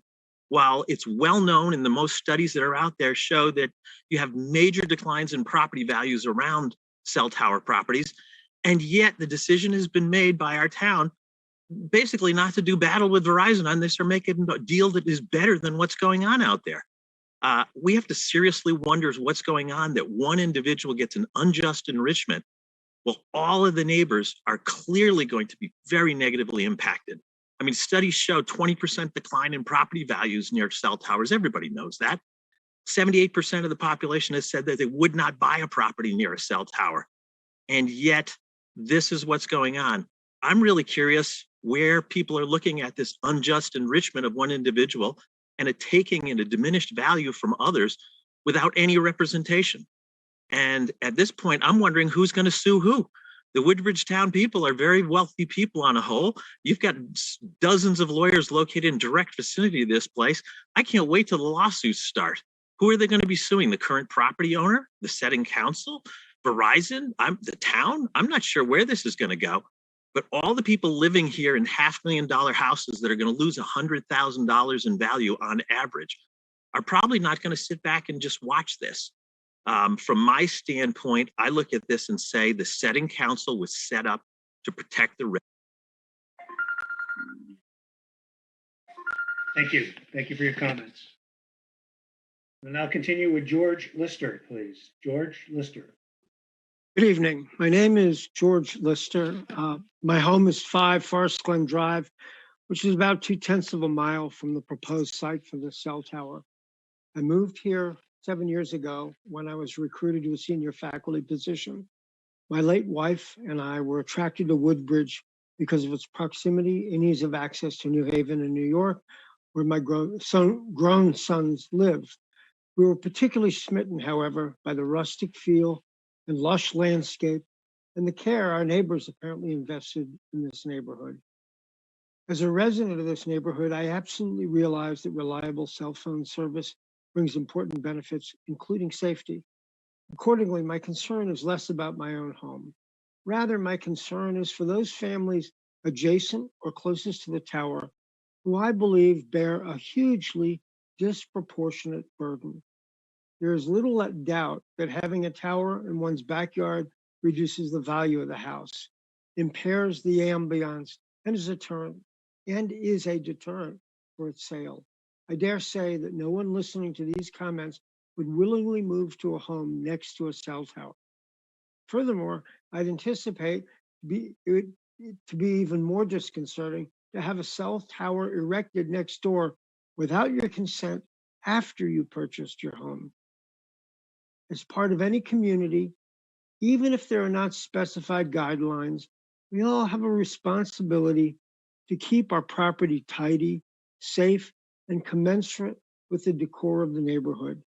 It is those homes closest to an eyesore who have the largest consequence. Hence, part of the civility in living in a neighborhood is to understand what others bear and to find ways to help reduce that inconvenience. Because of these thoughts, I believe there's a compelling reason to seek an alternative site for the tower, not in another neighborhood filled with homes, but in an area that is distant from homes. This decision here will certainly have ripples and implications for other Woodbridge neighborhoods facing similar types of decisions. Thank you very much for your time. Thank you. Thank you for your comments. We'll now call upon Sarah Sampoli. Sarah Sampoli. Thank you. My name is Sarah Sampoli, and I grew up living at 108 Newton Road, a property adjacent to the location of the proposed tower, beginning when I was 3 years old. I'm 29 now, so I've called a few dorm rooms and apartments home since then, but my mom continues to live at 108 Newton Road, and I, first as a student at Yale College and more recently at Yale Law School, have continued to spend much of my time there as well. I strongly oppose the construction of the commercial cell tower because I'm concerned about the negative effect on the surrounding properties, including my mom's, as well as the destruction of the neighborhood's unique natural environment. I'll try not to repeat the points raised by others who have spoken tonight, but instead offer a few words about my experience as a child growing up in an environment best described as idyllic. To me, opening our back door felt like walking straight into the depths of an ancient forest. Lush green grass grazed my ankles, and moss sat at the base of every tree. Wild apples fell from one of the shorter ones, and ferns dotted the back property line. Squirrels and rabbits hopped across the yard in a steady stream, and sometimes as many as 10 deer at a time decamped to our property for an afternoon. I remember one spring, a mother deer left her 2 young fawns under a particularly shady tree for 2 full days before coming back to collect them, and I waited diligently at our kitchen window for her return. Another year, I sat mesmerized on our porch at sunset as I watched a fox play in our grass. A group of 3 wild turkeys came so frequently that we gave them nicknames. Particularly at night, the yard felt positively wild. Frogs croaked from the nearby swamp and owls hooted, the sky pitch black save for the bright light of hundreds of stars. Hawks swooped overhead, and once a small groundhog scared my younger brother so badly he bolted inside, shouting it hissed at me. As children, my younger brother and I spent countless hours playing in our backyard. We swung on our swing set and watched the leaves overhead, constructed a hammock between 2 perfectly spaced trees, and searched for new and exciting animals. In our backyard, each day was a new wilderness adventure. All of this is to say that I share the same worry as so many other speakers tonight, that the proposed 100-foot cell tower at 118 Newton Road will do permanent and lasting damage to the truly unique natural environment that I benefited from so much as a child. My childhood certainly wasn't perfect, and it wasn't always easy after my father died when I was 9. Still, I remember those years as truly joyful ones, in large part because of the stunning natural surroundings and abundant wildlife I was able to enjoy every day. I hope that future generations of neighborhood children continue to have this same opportunity without a looming cell tower next door. Thank you. Thank you. We'll now call upon Nicole Donzello.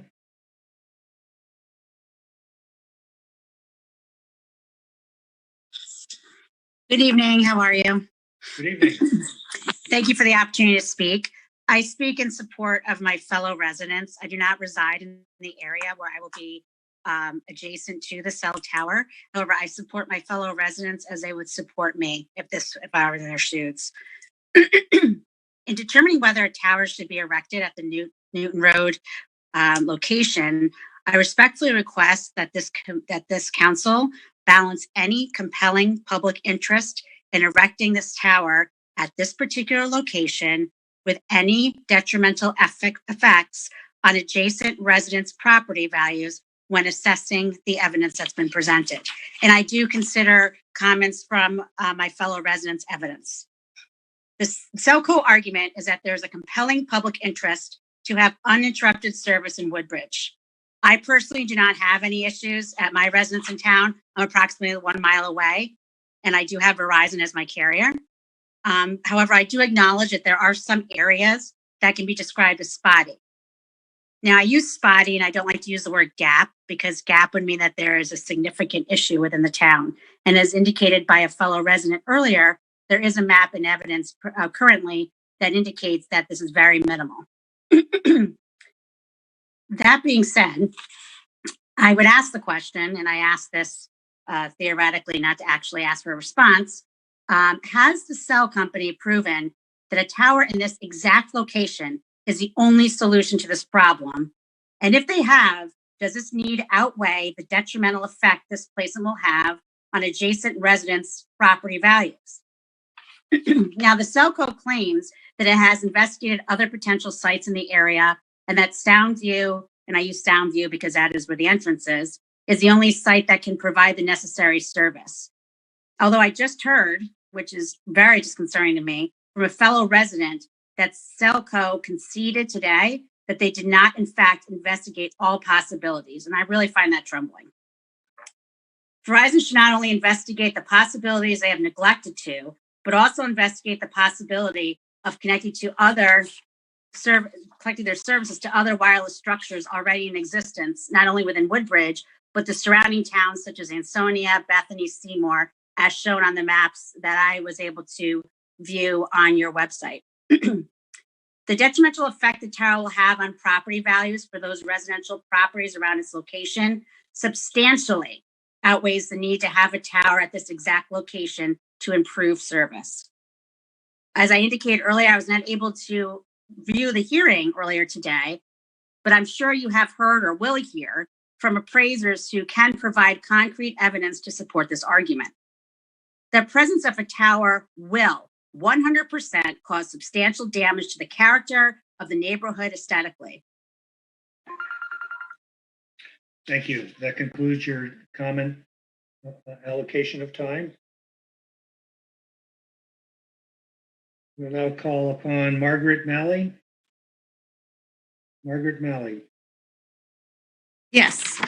Can you hear me? Yes, we can. Thank you.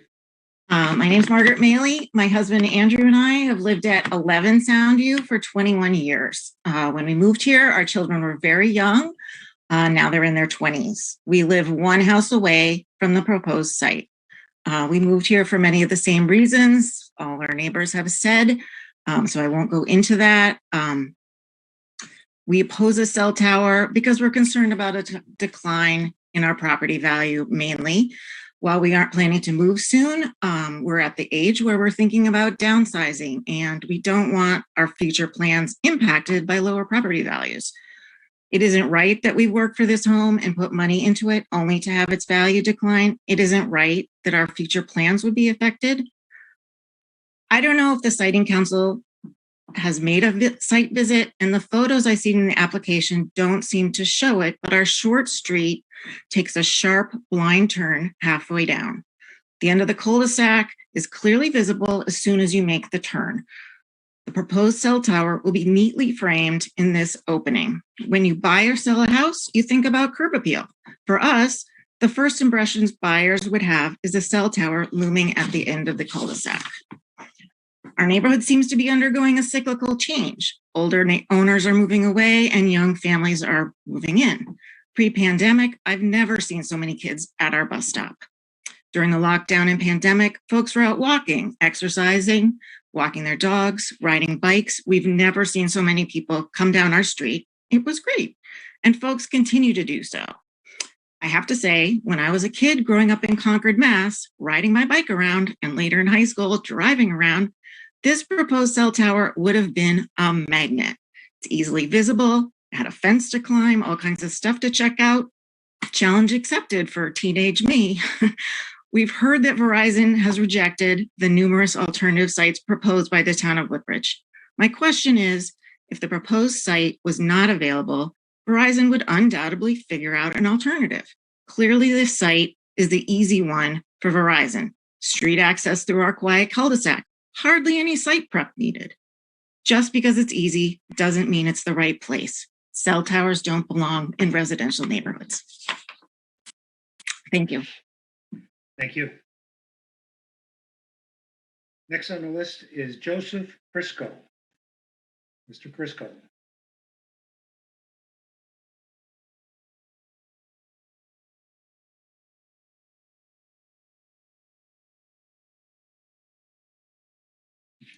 Joseph Crisco.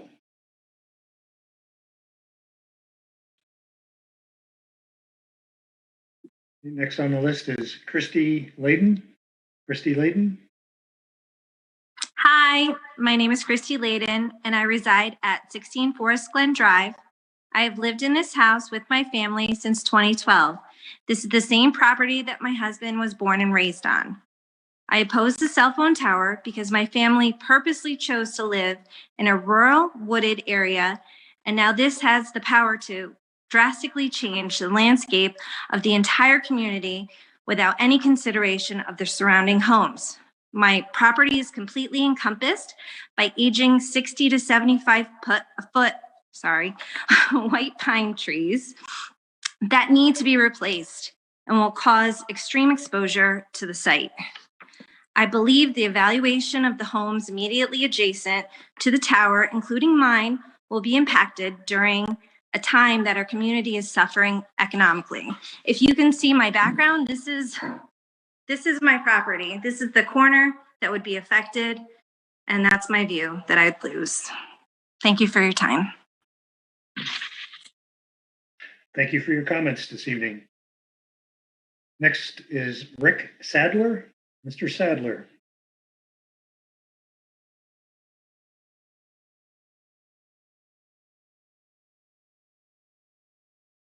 Rick Sadler. Just try to say it, Joe Crisco. Say it. Joe Crisco is here. Hi, Mr. Crisco. Go right ahead.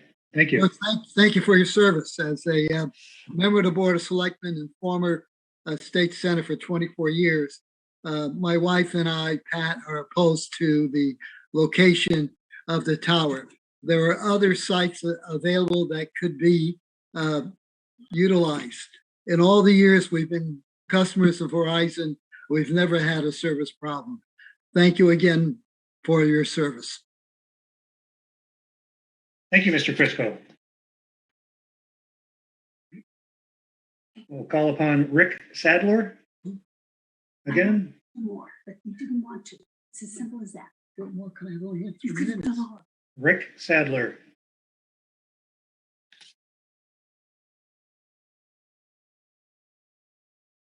We'll move on to the next person on the list, Hu Jai Dong.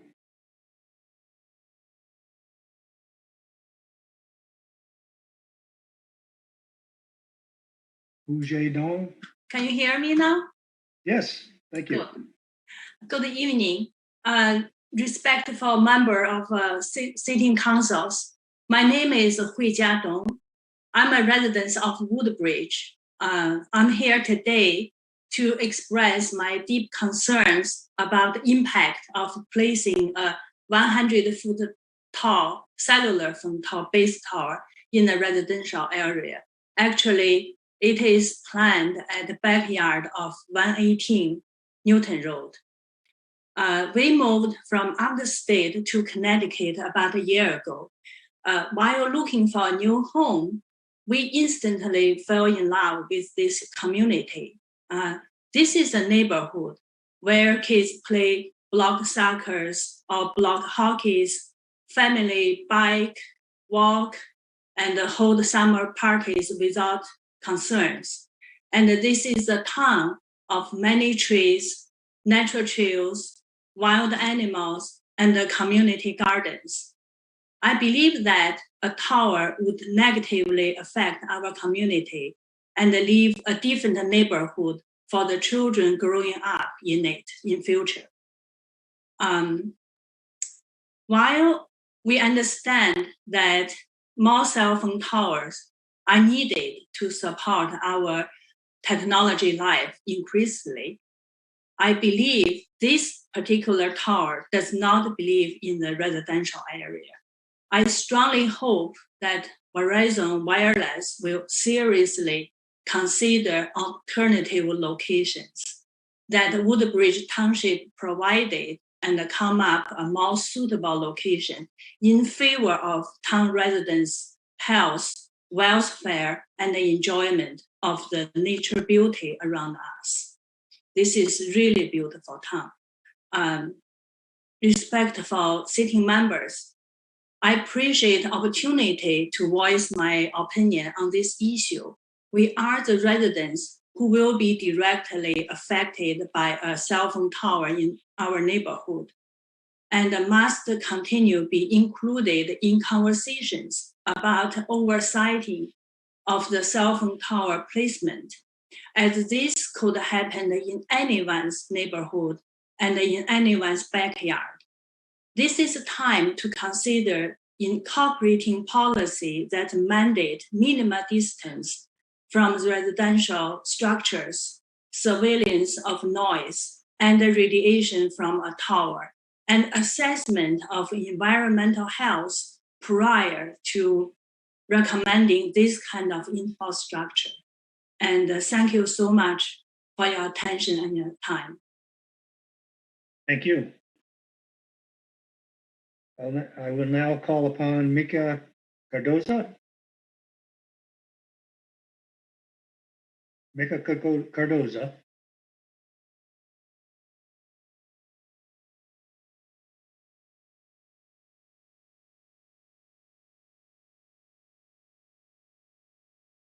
I will now call Diane Pryor. Diane Pryor. Hi, can you hear me? Yes, I can hear you. Thank you. Okay. My name is Diane Pryor, and I reside at 115 Newton Road with my husband and 2 children. Our property is directly across the street from 118 Newton Road, the proposed cell tower site. When we looked at property in Woodbridge, there were 2 factors for us. We wanted the house to be on a peaceful piece of property, which would offer us privacy, and be far enough away from high tension wires or cell tower lines, since we did not want to risk the health and well-being of us or our children. We were lucky to find both. We are in a very peaceful, quiet neighborhood. We've lived here for almost 18 years now. We've had an amazing life on this property and in this home. I find it heartbreaking and disturbing that a cell tower would be proposed in this peaceful residential neighborhood. I often see young children right next door to 118 Newton Road playing outside, and I cannot imagine being greedy enough to worry more about a monthly check going into my pocket than the health and well-being of these children. You are hearing a common thread here. I am not opposed to a cell tower in Woodbridge, and I don't think many of my neighbors are either. I understand the importance of cell service. I am simply asking you to seek out other lots that are not in a residential neighborhood. There are a number of them in town, so please do your due diligence and investigate other non-residential properties to see if you can find a more suitable spot for this cell tower, a property that is not in close proximity to families. Young families, older families, new and old, pouring their hearts into their homes that they love. My late father always said, if it ain't broke, don't fix it. It's not necessary, and it's definitely not wanted here. Thank you for your time. Thank you. That concludes the list of participants this evening, but there were several that were not available first time through, so I will go back and see if they've joined us. We will start with Donna Sufferin. Donna Sofrin. You're able to join us this evening.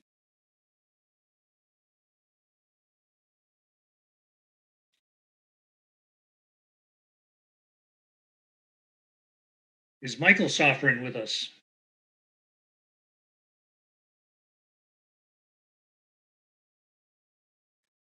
Either Donna or Michael Sofrin.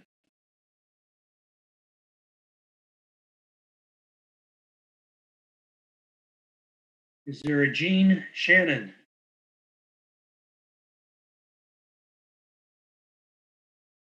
Jean Shannon.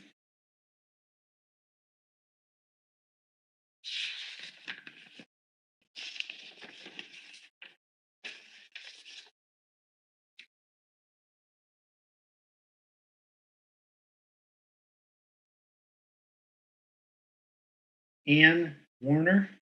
Ann Warner.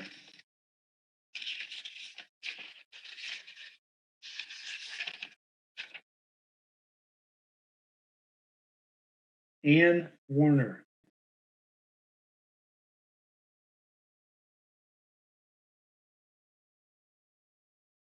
Mary Lou Nowinski. Mary Lou Nowinski.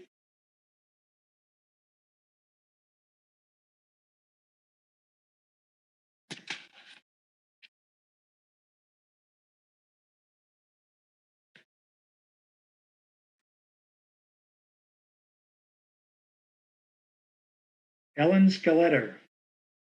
Ellen Skeletter.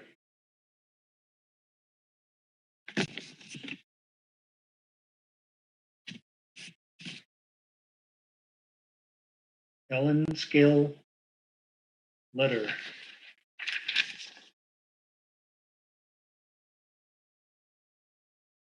Rick Sadler.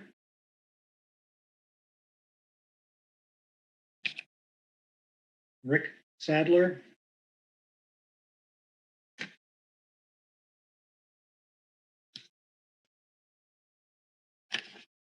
Mika Cardoza. He's on the phone, so he needs to unmute him. He's 203-393-1518. He's trying. I'm sorry, who is that? Mika is trying to, he's on the telephone and he needs to be unmuted at 203-393-1518.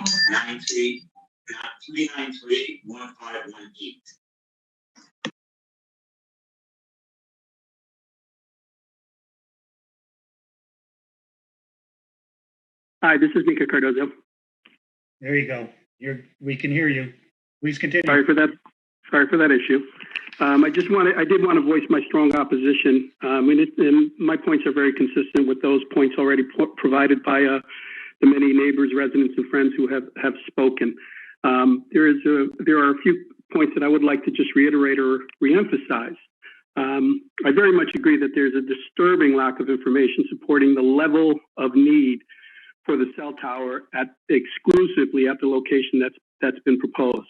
Also, there seems to have been nothing more than a cursory consideration of any of the alternatives that have been provided by the town and by others. As a former selectman, I know for certain that the town leaders have already and are very much willing to work with Verizon and Cellco to come up with alternatives to this location. I believe one of the biggest points that I'm hoping the council is considering is that the issue is more with this specific location for all the reasons that you've heard. And it's very, very legitimate.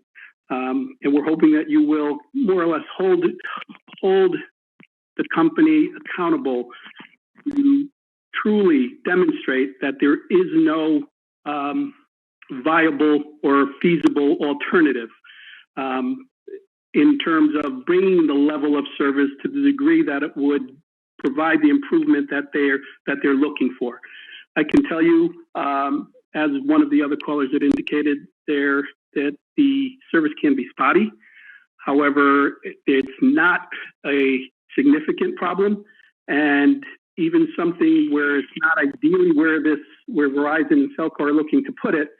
I believe will improve service enough so that it would absolutely address any concerns that folks have.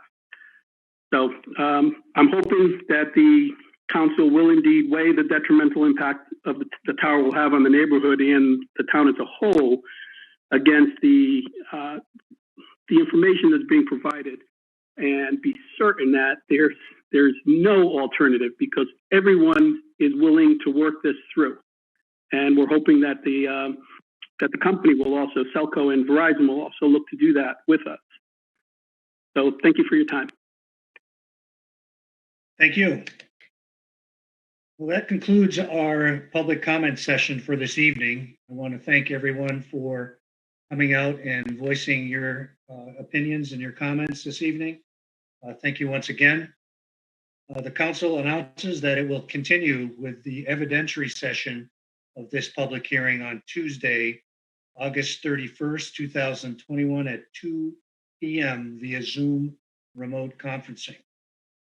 Copy of the agenda for the continued remote evidentiary hearing session will be available on the council's docket number 502 webpage, along with the record of this matter, the public hearing notice, instructions for public access to the remote evidentiary hearing session, and the council's citizens guide to citing council procedures.